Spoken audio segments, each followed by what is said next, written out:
Hej og velkommen til procentregning, hvor vi i dag skal regne procent om til grader. I dag skal vi bruge drenge og pigerne i 6. B som det vi skal regne om. Først skal vi finde ud af, hvor mange antal der er. Tilsammen er der 23, og der er 12 drenge og 11 piger.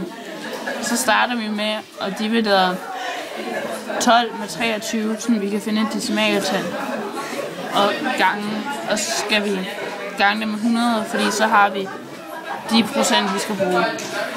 Så skal vi gange med 3,6, fordi at 100% det plejer at være 100. Men i en cirkeldiagram er 1% 3,6, så derfor skal man det.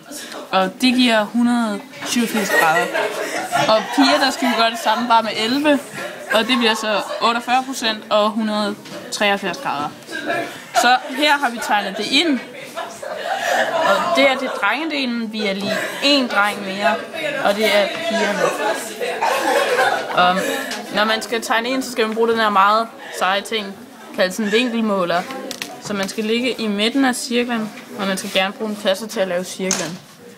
Og så, hvis I kan se det, så er der sådan nogle gradetal på, og dem skal man bruge til at tegne ind. Ja, hej. Godnat.